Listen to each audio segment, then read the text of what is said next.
riots have become so common that there's now a script for what we're all supposed to do whenever they happen. Republicans send thoughts and prayers, and they talk about the need for a bigger focus on mental health, while cutting funding for mental health initiatives to spend it on tax cuts or tanks for local law enforcement in small towns where the most dangerous criminal is a stray dog stealing cheese.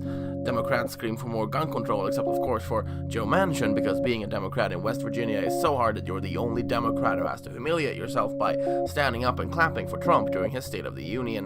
And The Onion publishes the same article they always publish after a mass shooting, only updating place names and the number of casualties. But this time, the script was shattered. Somebody finally called bullshit. They say that no laws could have been able to prevent the hundreds of senseless tragedies that have occurred. We call BS! The organization skills and eloquent advocacy for sensible gun reform from teenagers who were just shot at is what broke the script. So here is why Parkland could be a turning point for gun control. First, let's look at the diminishing power of the NRA. Companies are ending their relationships with the NRA not because they've suddenly grown a moral backbone, but because their customers are outraged that you get benefits if you belong to an organization which is trying to put a revolver in the tiny hands of every toddler. What's that behind your ear? It's a tiny gun! Who is giving you these? The only thing that stops a bad guy with a gun is a baby with a gun. It's no longer commercially viable to work with the NRA, except of course for FedEx, who still very much benefit from working with NRA members, most of whom need to get everything delivered since they keep shooting themselves in the foot. Companies who have cut themselves loose from the NRA include Enterprise Holdings, TrueCar, Hertz, Avis, Symantec, MetLife, SimpliSafe, Best Western, Wyndham Hotels, First National Bank of Omaha, United Airlines, Delta, and insurer Chubb. Companies pulling out is more powerful than you think. Bill O'Reilly wasn't forced to leave Fox News because of sexual harassment. Bill O'Reilly was forced to leave Fox News because advertisers no longer wanted to advertise on his show. And now he makes videos in his bedroom, which is just sad. Isn't that exactly what I'm doing? I mean, shut up. Is it scary that corporations have this much power over gun policy and by extension, who lives or dies? The word is yes, Carl. Yes! Yes! Yes! Yes, indeed, it's fucking nuts. All of this is fucking nuts.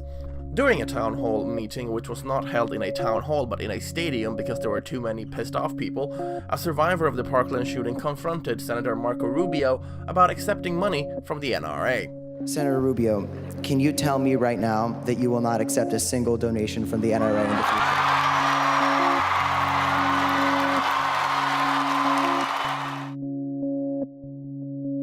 Positions I hold on these issues of the Second Amendment, I've held since the day I entered office in the city of West Miami as an elected official. What Rubio said there in so few words was essentially that I would vote against any measure of gun control because this is what I actually think, regardless of how much money the NRA gives me.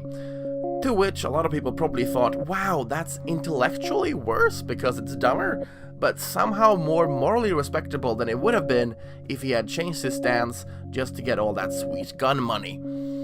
I think a lot of us thought that at least some Republican politicians, like Marco Rubio, only voted the way they vote on guns in order to not face the wrath of the NRA, but it turns out some of them actually hold the same opinions as the NRA, which is somehow scarier than if they were just trying to hold on to their seats in Congress by avoiding the NRA fury. So, here's the thing. For a long time, the lore in Washington was this: nobody ever lost re-election for being too supportive of gun rights, so why take the chance? If there were a sizable number of gun owners in your state or district, why pick a fight you were sure to lose? Especially since it seemed likely everybody in Congress was making the same risk-averse calculation, and as a result, no gun control legislation seemed likely to pass anyway. Why be courageous for a lost cause? It makes some kind of twisted, despicable sense, but now things might change. In the midterms this fall, there might actually be a possibility that you could lose an election for being too pro-gun in certain districts. The power of the NRA doesn't just come from giving money to candidates they like and fielding opponents against candidates they don't like. It also comes from energizing millions of single-issue voters who would rather fuck a cactus than get rid of their guns. Now, why is it this way? Well, The National Rifle Association did not spring up overnight. It built itself up over many decades, developing a sense of shared identity that made being a gun owner more than just a mere consumerist hobby. It connected being a gun owner to a deeper sense of identity and self-worth. Any gun control proposal was not just public policy, it was an affront to your lifestyle and values, to your status in society. I'm sorry, but I feel like your ability to kill being connected to your status in society is fairly medieval.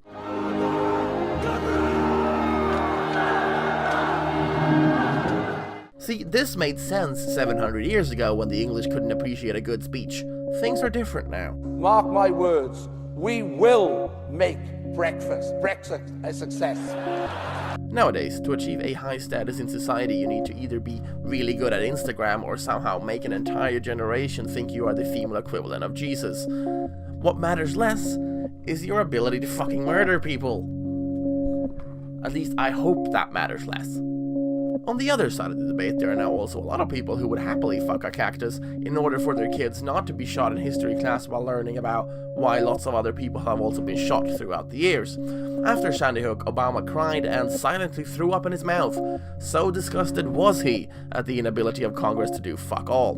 The students of Marjorie Stoneman Douglas High School spoke out against the ridiculousness that is the American gun debate. The 6 and 7-year-old survivors of the Sandy Hook shooting didn't exactly have the same vocabulary to immediately go on CNN after almost dying. But there's another reason that nothing happened after Sandy Hook. A terribly cynical and highly political reason. Sandy Hook was in Connecticut, which by 2012 was one of the most reliably democratic states in reliably democratic New England. It did not resonate in a way that could determine the balance of power in Washington. Should that matter? No, of course it fucking shouldn't matter at all, but sadly it does. Meanwhile, Parkland is a very wealthy suburb in a crucial swing state, namely Florida. This is significant. Upscale suburban Sunbelt areas now hold the balance of power in Congress. These are places like Parkland where voters, especially moms, are likely to care far more about school safety than gun rights. In the past, it was conservative Democrats in rural areas who found themselves vulnerable on gun politics, making gun reform more difficult. Now it may be Republicans in upscale suburban areas who find themselves vulnerable on gun politics, to precisely the opposite effects. The political calculus around gun policy is changing. This basically means that it very much depends on where a school shooting takes place for anything to possibly happen. Is the fact that any change on gun policy depends on the political geography of the place where kids are dying gross, cynical, and disgusting? Yes! Yes! Yes! Yes, indeed, it's fucking nuts. But that's where we are. Hopefully something happens this time. If not, why don't we give guns to teachers or some crazy shit like that? That's already happening, isn't it? For fuck's sake. If you will tell me I'm the only one that you love, life could be a dream, sweetheart.